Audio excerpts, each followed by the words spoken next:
الحمد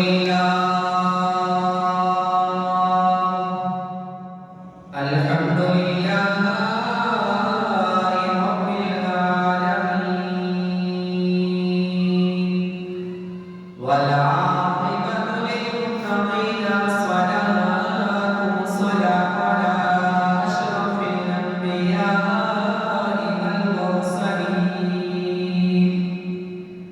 أما بعد فأعوذ بالله من الشيطان الرجيم بسم الله الرحمن الرحيم يا أيها الذين آمنوا أطيعوا الله وأطيعوا الرسول وأولي الأمر منكم قال النبي صلى الله عليه وآله وسلم شعبان شهري ورمضان شهر الله وشعبان المطهر ورمضان المكمل آمنت بالله صدق الله مولانا العظيم إن الله وملائكته يصلون على النبي يا أيها الذين آمنوا صلوا عليه وسلموا تسليما صلاة وسلام عليك يا سيدي يا رسول الله صلاة وسلام عليك يا سيدي يا حبيب الله وعلى آلك وأصحابك يا سيدي يا رحمة للعالمين تمام السلام اللہ خالق ارض و سما کی دی اور تمام درود و سلام نبی مکرم شفیع معظم صلی اللہ علیہ وآلہ وسلم کے عزیز بارگاہ میں نشست کرنے کے بعد معزز سامعین و ناظرین، اللہ خالق ارض و سما نے ایک مرتبہ پھر اپنا خاص فضل و کرم فرمایا اور جمعۃ المبارک کے مبارک مہینے میں ہمیں اپنا اور اپنے حبیب کا ذکر کرنے کا موقع نصیب فرمایا۔ معزز سامعین و ناظرین، یہ اسلامی سال کا 8واں مہینہ شعبان المعظم جس کی آج یکم ہے، میں نے آپ کے سامنے ایک حدیث مبارکہ جس کو ام المؤمنین عائشہ صدیقہ رضی اللہ تعالیٰ عنہا فرماتی ہیں پڑھی۔ آپ فرماتی ہیں کہ نبی اکرم صلی اللہ علیہ وسلم نے ارشاد فرمایا کہ شعبان شہری و رمضان شہر اللہ، شعبان میرا مہینہ ہے اور رمضان اللہ کو عزت کا مہینہ ہے، اور آگے ارشاد فرمایا کہ شعبان المطہر، شعبان پاک اور صاف کرنے والا مہینہ ہے، اور رمضان المکفر، رمضان خطاؤں کا کفارہ ہے۔ دوسری حدیث مبارکہ جس میں ارشاد فرمایا کہ رجب شہر اللہ و شعبان شہری و رمضان شہر امتی، اس میں بھی یہی ارشاد فرمایا کہ شعبان میرا مہینہ ہے۔ اور ایک اور حدیث مبارکہ جس کو سیدنا انس بن مالک رضی اللہ تعالیٰ عنہ روایت فرماتے ہیں کہ نبی اکرم صلی اللہ علیہ وسلم نے ارشاد فرمایا کہ شعبان المعظم میرا مہینہ ہے، جس نے اس کی تعظیم کی اس نے میرے حکم کی پیروی کی، میرے حکم کی تعظیم کی، اور جس نے میرے حکم کی تعظیم کی میں اس کے لیے قیامت کے دن آگے سہارا بنوں گا اور اس کے لیے نیکیوں کا ذخیرہ بنوں گا، بھلائیوں کا ذخیرہ اکٹھا کروں گا۔ تو مفہوم کیا ہوا کہ یہ وہ مقدس مہینہ ہے جس کو نبی اکرم صلی اللہ علیہ وسلم اپنا مہینہ کہہ رہے ہیں۔ پھر سب سے بڑھ کر جو بات ہے کہ نبی اکرم صلی اللہ علیہ وسلم اس میں کثرت سے عبادت کرتے تھے، کثرت سے روزے رکھتے تھے۔ ام المؤمنین عائشہ صدیقہ رضی اللہ تعالیٰ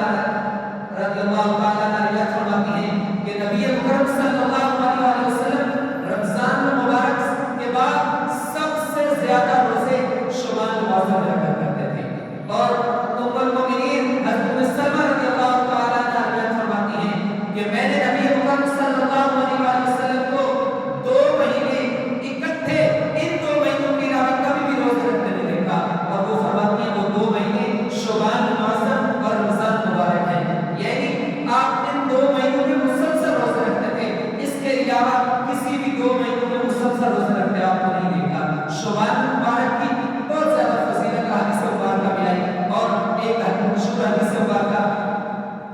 جو آپ نے پہلے اس وقت کی ہوگی کہ نبی مکرم صلی اللہ علیہ وسلم نے فرمایا کہ میں اس مہینے میں اس لیے روزہ رکھتا ہوں کہ اس ماہ مبارک میں حساب کتاب ہونا ہے،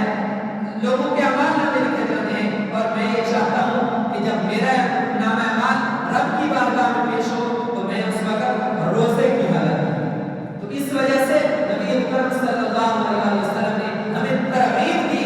کہ اس مہینے میں زیادہ سے زیادہ روزے رکھو،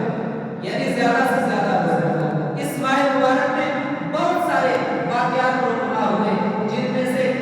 نبی مکرم صلی اللہ علیہ وسلم کے گھرانے کے بہت سارے افراد اس ماہ مبارک میں تشریف آوری ہوئی ان کی، جن میں امام علی مقام امام حسین کے متعلق بھی چند روایات ملتی ہیں۔ اور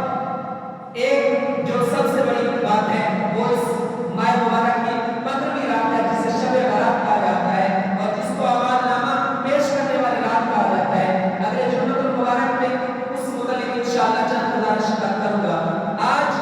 جس موضوع پر میں گزارشات کرنا چاہتا ہوں وہ ہے ہمارے فقہ کے سب سے بڑے امام اعظم رحمۃ اللہ علیہ۔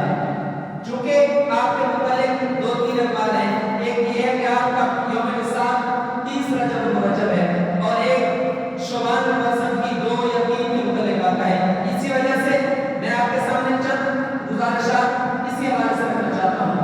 اللہ رب العزت قرآن مجید میں ارشاد فرماتا ہے کہ یا ایھا الذین آمنوا اطیعوا اللہ واطیعوا الرسول واولی الامر منکم، اے ایمان والو اللہ رب العزت کی اطاعت کرو اور اس کے رسول کی اطاعت کرو، واولی الامر اور جو حکم دینے والے ہیں یعنی حکومت والوں کی۔ بعض مفسرین نے فرمایا کہ اولی الامر سے مراد فقہائے کرام ہیں، یعنی فقیہ ہیں، مجتہد ہیں۔ مفسر قرآن مفتی احمد یار خان نعیمی علیہ السلام فرماتے ہیں، ایک مثال کے ساتھ یہ بیان کرتے ہیں۔ آپ فرماتے ہیں کہ جب تمہیں اللہ رب العزت اور اس کے رسول سے کوئی پیغام نہ ملے تو فقہا سے تلاش کرو لو۔ آپ ایک مثال سے سمجھاتے ہیں۔ آپ فرماتے ہیں کہ جب کوئی بندہ سمندر میں غوطہ لگانا چاہے تو اگر اسے غوطہ لگانے کا طریقہ نہیں آتا تو وہ ڈوبے نہ، بلکہ جو غوطہ خور ہیں انہوں نے جو موتی اکٹھے کیے ان میں سے تلاش کریں، یعنی ان سے یہ رہنمائی لے کہ سمندر میں غوطہ کیسے لگانا ہے۔ آپ فرماتے ہیں قرآن و حدیث ایک بہت بڑا سمندر ہے جس کو کوئی بندہ عام بندہ حاصل نہیں کر سکتا، اور فرمایا کہ اس کے موتی امام اعظم نے چنے ہیں تو ان سے ہوگی۔ مفسر قرآن مفتی احمد یار خان نعیمی علیہ السلام فرماتے ہیں امام اعظم رحمۃ اللہ علیہ مشہور تابعی ہیں۔ آپ دیکھیے ان کے علم سے محبت دیکھیے، 4000 اساتذہ کرام ہے آپ کے۔ آپ اس سے اندازہ لگا سکتے ہیں کہ آپ نے کتنی محنت و مشقت کی علم کے بارے میں، اور کتنا آپ نے علم میں جستجو کی کہ 4000 اساتذہ کرام نے آپ کے علم دی میں، اور آپ نبی اکرم صلی اللہ علیہ وسلم کے پیارے بھی مولا علی شریف اللہ رضی اللہ تعالیٰ عنہ کی دعا بھی ہے۔ آپ کے والد آپ کے دادا جان مولا قضا سید علی مرتضیٰ شریف اللہ رضی اللہ تعالیٰ عنہ کے گہرے دوست تھے۔ آپ کے والد گرامی حضرت ثابت نعمان بن ثابت آپ کا نام ہے، حضرت ثابت کو لے کر مولا قضا سید علی مرتضیٰ کی بارگاہ میں حاضر ہوتے ہیں تو مولا قضا سید علی مرتضیٰ شریف اللہ رضی اللہ تعالیٰ عنہ دعا فرماتے ہیں کہ انشاءاللہ اللہ رب العزت آپ کے اس بیٹے کو برکت سے نوازے گا۔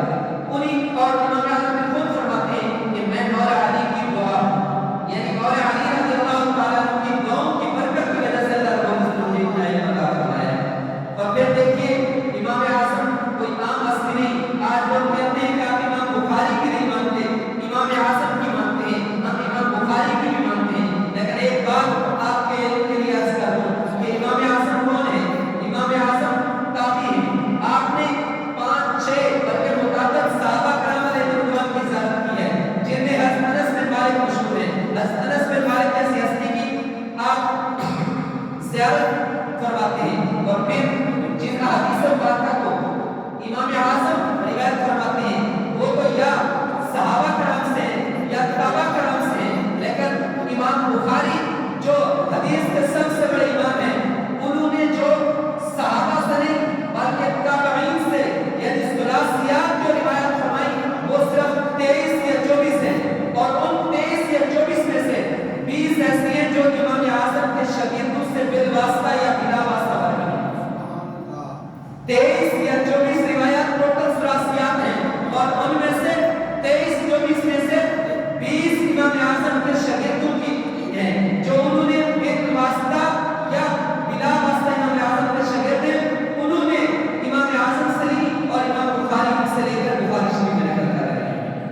لہٰذا امام اعظم صرف فقہ کے امام ہی نہیں بلکہ حدیث کے بھی بہت بڑے عالم ہیں، بہت بڑے فقیہ ہیں۔ امام اعظم رضی اللہ تعالیٰ عنہ نے اپنے بیٹے کو ایک نصیحت کی ہے اور وہ ہم سب کے لیے ہے، اگر وہ اپنا لینا تو ہر بندے کی زندگی سمجھ جاتی ہے۔ آپ اپنے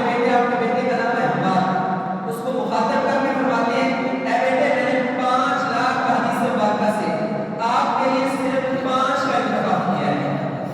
اگر آپ ان 5 پر عمل کر لو تو آپ کی دنیا بھی سمجھ جائے گی، آپ بھی سمجھ جائے گی۔ اس سے مطلب یہ ہوا کہ آپ کو 5 لاکھ حدیث مبارکہ کا علم تھا،